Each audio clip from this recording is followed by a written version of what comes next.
மழை பெய்யணுன்னா ஒருத்தர் வந்து சொல்கிறாரு வெத்தலையில் தேங்காய் வச்சு சுற்று.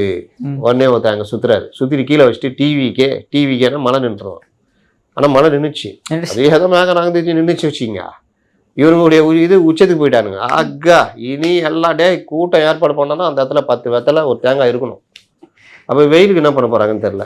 அதுக்கு ஏன்னா கண்டுபிடிப்பாளர்கள்லாம் இதை போட்டு என்னையா இது பெரியார் ஒரு கொள்கை தலைவர் வச்சுமான்னு கேட்டான். ஏய் தலைவர் என்ன சொன்னார்?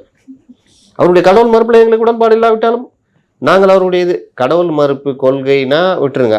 அடுத்து பெரியார் எது எதிர்க்கிறாரு? மூடப்பழக்கம், பெண்ணடிமைத்தனம், இது தானே எதிர்க்கிறாரு. மதத்தின் பெயரால் மூடப்பழக்கம் பண்ணாதீங்களா தானே எதிர்க்கிறாரு. இதுக்கு பேர் என்ன? இது என்ன கடவுள் நம்பிக்கை? இது மூட நம்பிக்கை. வெத்தலையில் தேங்காய் வச்சு சுற்றினா மழை நிற்கனா நேராக அது எங்கெங்கெல்லாம் அந்த கால பருவநிலை மாற்றத்தினால மழை பயங்கரமாக அடுத்த நவம்பர் டிசம்பர்ல கடுமையாக எங்கெங்க சென்னைக்கு வேணாப்பா மழை எப்போ பெஞ்சாலும் வெள்ளமாகுது. இங்கே வெத்தலையை வச்சு சுற்றிட்டு இருக்க வேண்டியதான். ஒவ்வொரு தொகுதியிலையும் ஒவ்வொரு தாவேகாரங்கிட்ட கொடுத்து அப்படியே சுற்றுறாப்பா சுற்றிட்டு தாவேகான்னு கத்துனா மழை வராது.